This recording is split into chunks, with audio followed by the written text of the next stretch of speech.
Certainly has been an emotional roller coaster for the entire country. I'm sure you'll agree. The Springboks brought home the Webb Ellis Cup. The Ndlovu Youth Choir made us very proud on the global stage of America's Got Talent, or AGT as you'll know it.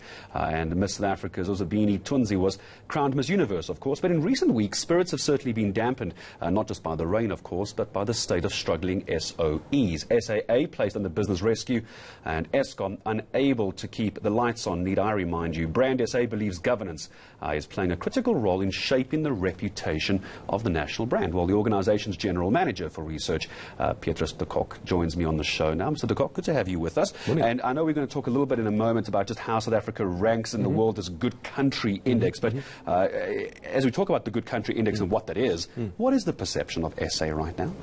You know, we've seen in our data, we do quite a big study, international investor perception study, that between 2017 and 2018, there's actually quite a positive recovery of our reputation in all the international markets that we monitor.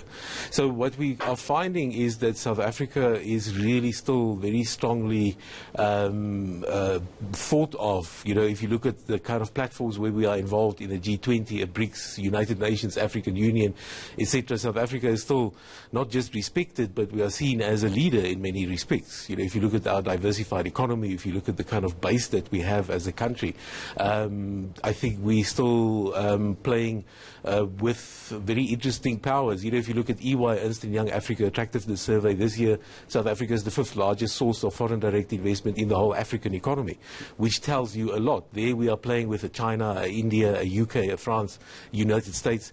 So the profile of South Africa is very, I think, nuanced, and we need to understand that, yes, we have these kind of challenges, like I've seen in your intro there on SAA, whether it's a PRASA, etc. And yes, those issues need to be dealt with. However, there's much more to the capability of the country than just that. And so when we look at some of the very exciting things that have happened this year, I mentioned Miss SA, now turned Miss Universe, the Springboks, of course, who can forget Sio Khaleesi holding the Webb Ellis Trophy. How much weight in this Good Country Index does the rest of the world place on things like the economy, on things like infrastructure? Yes, you can have a very good sporting country, and you can have a very beautiful country, but when it comes to the running of a country, how good are we at that? And does that come into factoring the Good Country Index? The Good Country Index, what it does is it looks at a country's contribution outside of its borders. So it asks the question, what is the positive contribution a nation makes to international affairs? So what that one does then, interestingly enough, for example, there we rank 3rd out of 153 countries for our contribution to international peace and security, which is absolutely tremendous.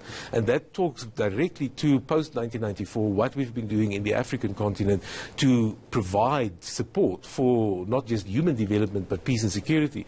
Also in there we rank 18th for science and technology, which is very interesting because for 57 million people, it looks at things like scientifically peer-reviewed journal articles, it looks at patents, etc. So from a science, technology, innovation point of view, even in World Economic Forum Competitiveness Index, we rank 46th out of 140 countries for innovation. So the capability of the country on that front is actually quite tremendous. Just before I say goodbye to you for this morning, if you as the brand manager or the general manager for research, Mr. de Kock, you were speaking to government of this country as a member of Brand SA, what do they need to fix? A lot of people are asking about Brand South Africa and what we're showing to the world. As your final answer to me, what does Brand SA want government to do? What would you advise them? I think, as you said in your intro, governance plays a major role in shaping reputation of African and emerging market states. So I think the one area where we really need to zoom in much deeper, you know, is on the capability of not just governance in state institutions, but the broader governance picture in society, from corporate to political and social governance.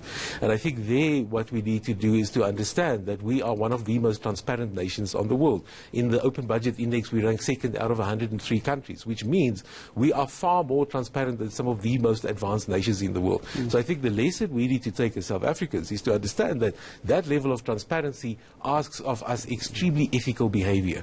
And I think that's a major lesson that we have to take forward as a nation. And I really appreciate your time coming in this morning, Petrus. It's Petrus de Kock. He is Brand SA's General Manager for Research, joining us here on The First Take. My thanks to him for coming in this morning.